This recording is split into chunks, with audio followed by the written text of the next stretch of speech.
Bismillahirrahmanirrahim. Jangan lupa subscribe ya. Brimob yang di sana kemarin itu juga saudara, sama-sama Muslim. Semua kita bersaudara, tentara saudara, ya, orang-orang yang di luar bahkan yang bukan Islam pun saudara tetap, saudara sebangsa. Cuma doakan mereka supaya sadar bahwa kita ini sedang diadu dalam permainan politik. Ambon dulu kacau, Poso kacau. Saya sering ceramah, tidak ada eskalasi konflik, tidak ada perang agama. Yang ada ialah Kristen dan Islam dijadikan kuda tunggangan untuk mencapai isu-isu politik. Dan saya curiga juga kasus Ustaz Somad ini politik. Etiknya politik itu. Politik, duduk sama-sama lah. Kalau antum tidak suka sama Ustaz Somad, salah sasaran ente. Yahya Waloni ente lawan. Jangan di medsos. Jangan, itu ada suka-suka ngomong di medsos, namanya Esra Sorow itu. Saya curiga dia bukan pendeta. Karena kalau pendeta, pasti kaya dengan bahasa ilmiah. Pembahasannya alegoris, tematis yang dia bahas berdasarkan apa yang tertuang dalam Bible. Sementara Bible Kristen ini lumpuh secara footnote. Coba belajar Al-Quran. Abu Bakar istrinya membawa kayu api. Abu Jahal istrinya membawa kayu api. Saya pertama kali buka Al-Quran, ada footnote. Kayu api dijelaskan pada catatan kakinya, footnote-nya. Kayu api tukang fitnah. Itu Al-Quran, jelas. Kalau antum ingin mencari tahu secara historiknya, maka belilah buku yang namanya Asbabun Nuzul. Inilah dasar sejarah secara historis kritis. Jadi mempelajari sejarah secara kritis. Eksegesi diletakkan dalam sebuah kebenaran agama. Etika, logika, estetika. Termasuk yang saya bilang tadi. Di dalam gereja pakai baju satu tali, pakai sepatu pentofel. Bahkan pendeta pun kalau mati pakai jas, dasi kupu-kupu. Dulu saya kuburkan pendeta itu banyak. Sudah hampir ribuan pendeta saya kuburkan waktu mati. Terakhir itu saya kuburkan pendeta kakinya nomor 45. Seperti kukis pisang dia terbuka begini, kue pisang itu. Jadi saya pakaikan sepatu dia, jebol depannya itu, robek. Cari sepatu di Manado nggak ketemu. Pendeta di Papua saya kuburkan. Kasih masuk di peti mayat, memang gagah. Tadinya nggak pakai dasi kupu-kupu, baru gagah pakai sepatu begini. Ini mau berangkat ke neraka semua ini. Saya kuburkan. Saya tanya istrinya, bagaimana Bapak tadi malam? Bapak berteriak-teriak minta tolong. Inilah barangkali kisah Nabi Idris ingin merasakan mati, lalu dicabut nyawanya oleh malaikat maut, sampai hari ini terompah sandal Nabi Idris masih tertinggal, karena beliau berkata bahwasannya Jibril, malaikat maut Israel, sesungguhnya kematian itu bagaikan kambing hidup dikupas kulitnya dalam keadaan hidup. Itu kematian yang akan menimpa kepada orang-orang kafir plus munafik. Dulu saya tahu cuma dua, kafirun, mukmin. Tapi sekarang ini ada ketambahan satu, kafirun, mukminin, and munafikin. Ini yang bahaya. Mana lebih bahaya, kafirun atau munafikun? Munafikun. Jagalah. Ku anfusakum wa ahlikum naro. Jaga diri kita dan saudara-saudara kita, keluarga kita dari api neraka. Jadi saya masuk Islam tuh istri saya ada hadir. Istri saya itu sama-sama dari kafir juga. Saya satu keluarga Pak Michael. 3 orang dengan 3 orang anak. Jadi kami satu keluarga. Saya bilang kau kalau tidak mau masuk Islam, cerai kita. Tapi ingat baik-baik kamu, saya mau ke Jakarta. Di Jakarta banyak pedangdut muda. Lewat kamu itu. Lewat kau itu. Banyak orang Islam cantik di Jakarta itu. Lewat kau. Oh iya Pak, kalau gitu saya tetap ikut. Ikut sama-sama. Ancam, kalau bini tidak ikut, ancam begitu, Kel. Ancam begitu. Ente tidak, lebih baik pisah di dunia daripada kumpul di neraka. Alhamdulillah. Kalau keluarga saya di Manado juga banyak yang masuk Islam. Betul kamu bilang. Memang betul. Oh, pendeta Yahya itu pendeta gila. Jangan marah, Kel. Nanti ente habis bersyahadat ini. Tunggu. Keluargamu mulai caci maki, mulai menolak, segala macam aset diambil, dicaci maki. Jangan khawatir, saya sampaikan lebih dulu dari sekarang. Saya begitu masuk Islam langsung, oh itu pendeta gila, saya nggak marah. Karena yang mengatakan saya gila adalah orang-orang gila. Tapi saya orang akademik, ditelusuri, disiasati secara ilmiah. Apa betul saya gila? Anak saya umur 2 tahun tanya sama saya, Pak, di mana Tuhan Yesus? Itu di dinding sana. Yang lagi tersalib. Waduh, kasihan ya. Luka-luka Tuhan ya. Ya memang luka-luka dulu baru kita masuk surga. Tuhan mati dulu baru kita masuk surga. Itu konsep doktrin Kristen. Nah, begitu saya tinggal di Bandung, saya tanya orang gila di lampu merah. Saya mau uji apa betul saya gila atau ini yang gila. Saya tanya orang gila di lampu merah, orang Islam. Saya ke dia, di mana Allah? Dia tunjuk ke atas. Saya anak saya tanya, saya tunjuk ke dinding. Mana kira-kira yang gila? Yang tunjuk ke dinding atau yang tunjuk ke langit? Di dalam Islam itu Al-Ali, ada kata Al-Ali. Allah Subhanahu wa taala di atas segala raja di raja, king of king. Jadi posisinya, tapi dalam pelajaran tasawuf Allah itu lebih dekat dengan urat nadi. Nah, itu dalam tasawuf. Allah itu nggak ada di mana-mana, tapi dia ada dalam jiwa kita. Karena ditiupkan kita oleh ruhullah. Dihembuskan pada 140 hari kita dikandung. Fikurarim makin. Itu dalam Islam. Tapi ketika dia tunjuk ke atas, mana kira-kira yang gila? Yang tunjuk ke dinding atau yang ke atas? Ini kan lagi sibuk masalah salib kan ini? Sibuk masalah salib yang tunjuk ke dinding atau yang ke atas? Sama-sama gila.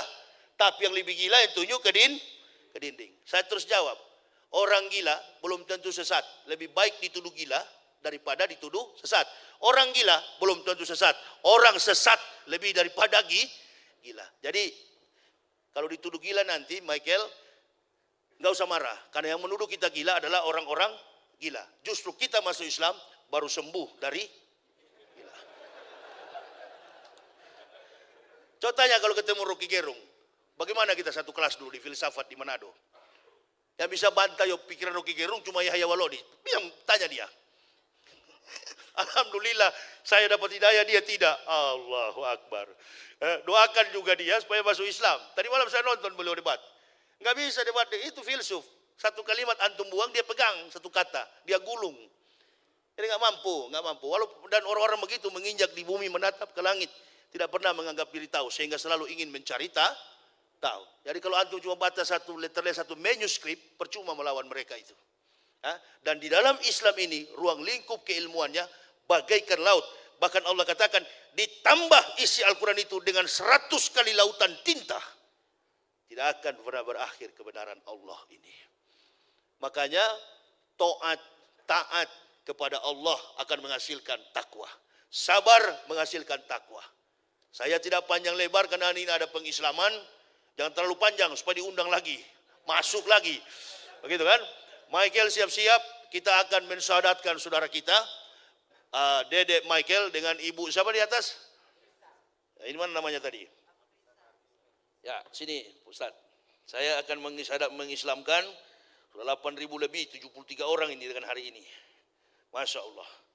Di hadapan saya akan bacakan surat pernyataan Aprisa Kartini, tempat lahir Jakarta, 21 April tahun 2000. Oh, masih muda. Alamat Jalan Taruna 1 Barat, udah, Cibubur. Saya tinggal di kota wisata. Kota wisata Cibubur juga. Ini kedua Bapak Dedek Michael, Bogor 19 Juni tahun 1977. Masih juga muda ini. 19 Juni 1977, Puri, Niwana.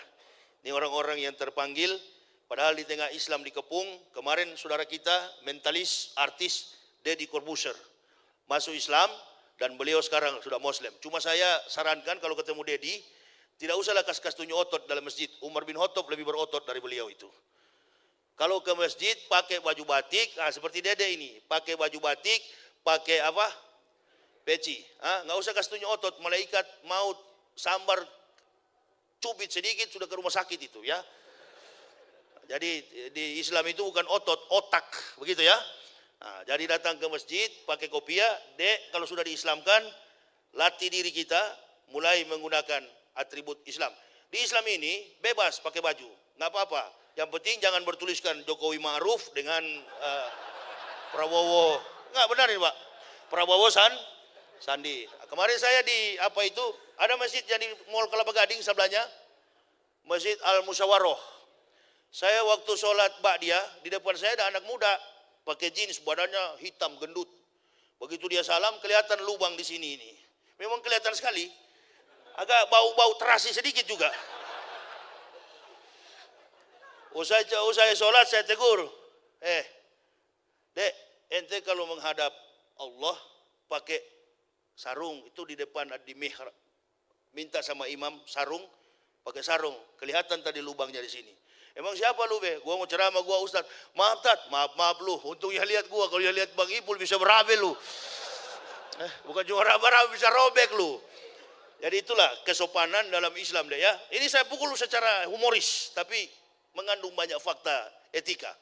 Karena Islam ini orang kan pandang enteng, masuk di Islam, baju sembarang, nggak apa-apa. Baju-baju murah pun nggak apa-apa. Ini Tanah Abang ini. Dulu mana saya mau pakai begini? Pakai sepatu.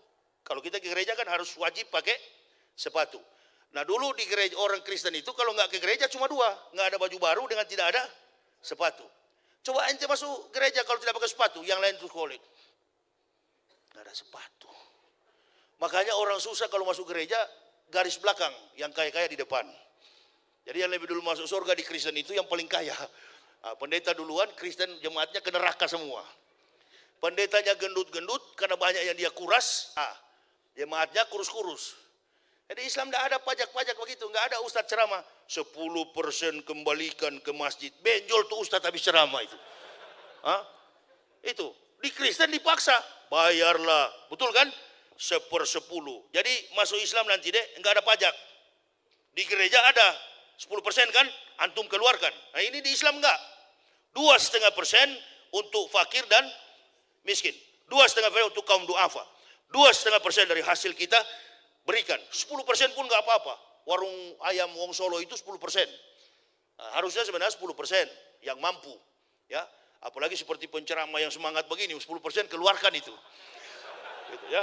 Nah, ini jurus-jurus dari kafir ini sebenarnya ya. Belum merubah juga. Ini saya antar ke Dedek supaya jangan tegang. Kan warna orang kafir itu melihat warna Islam itu kasar, kaku. Jangan percaya. Dulu saya lihat orang jenggot teroris. Ketemu Yasser Arafat di Tel Aviv, di atas kepala dia itu kan ada thick stable itu. Apa namanya? Taplak. Saya bilang taplak meja itu dulu. Itu di kepala Yasser Arafat, taplak meja. Sorban, saya bilang taplak meja. Gamis, kain pintu. Oh, memang kurang ajar saya dulu ini. Tapi kok bisa-bisanya Allah kasih hidayah sama saya. Saya paling keras waktu di Papua itu. Ada teman saya, sekarang sudah di neraka, sudah meninggal, Dr. Andus Yap. Enggak, Gubernur Papua dulu, Dr. Andus Yap Salosa. Itu teman baik saya dulu, hampir masuk Islam beliau. Tapi di kemudian hari, beliau sering ke Israel dulu. Jadi tahu, agama Israel itu ada 3. Yudaisme, Kristen, dan Islam. Ini agama yang beda semua ini. Yahudi tidak beragama Kristen. Kalau agama Kristen benar, Yahudi pasti agamanya Kristen. Karena Nabi Isa dari silsilah orang Yahudi. Waktu terbatas untuk saya menyampaikan. Jadi Dedek, begini aja datang ke masjid. Celana jangan robek, ya, baju bersih, pakai parfum. Jangan kami sudah 5 tidak dicuci, ente pakai berjamaah, mampus yang di samping. Nah, itu. Jadi harus biar murah, yang penting bersih. Nah, itulah Dek masjid. Nanti ke Mekah pun begitu, nggak ada syarat, yang penting bersih. Orang yang boleh masuk areal Mekah itu adalah orang yang sudah Islam. Saya kira itu. Jadi saya akan mensyahadatkan, mengingat bapak-bapak juga akan kerja. Nanti bagi bapak-bapak yang ingin melihat pengkajian ilmiah Islam terkait dengan kebenaran Islam, ini ada buku saya, Kebenaran Islam Menurut Mantan Pendeta. Saya berdakwah itu nggak pernah minta-minta dari masjid, nggak pernah saya harap. Tapi kalau sudah disiapkan ya apa boleh buat. Takut juga saya. Nah ini ada buku saya, Kebenaran Islam Menurut Mantan Pendeta. Ini biodata saya lengkap dalam sini. Yang saya pendetakan para pendeta itu ada di sini. Kasih ke pendeta, kalau ada dekatan dengan pendeta ini, kalau tantang ini Yahya Waloni, ini orangnya. Nggak lari-lari ini, jangan usah somat, Yahya Waloni kau tantang. Atau lawan buku saya, balas. Dulu ada Source Adi Condro menulis buku namanya Gurita Cikeas. SBY menjawab, Cikeas menjawab, tenggelam buku itu. Nah, jadi jangan di medsos, jangan adu fisik, adu secara ilmiah. Debat kita, debat terbuka. Banyak pendeta-pendeta profesor. Saya bukan profesor saya ustadz biasa, ustadz kampung. Justru saya bangga jadi orang Islam. Orang Islam hati jenderal sekalipun duduk di bawah. Kita nggak tahu yang hadir ini ada orang kaya. Orang Islam itu nggak pernah sombong. Bangga saya. Benar-benar dek. Hidup ini cuma sementara. Allah kalau panggil kita, siapa tahu pulang di jalan raya di tol saya. Tentukan oleh Allah. Wa ma kana li nafsin an tamutu illa biidznillah. Tidak ada yang bernyawa di dunia ini akan mati kecuali dengan izin Allah. Kitab mu'ajalah sebagaimana waktu yang sudah ditetapkan. Masih ada umur sehat bersyahadat masuk Islam. Bekal kita di dunia, pelabuhan kita, pelayaran kita masih jauh. Usia kita masih muda.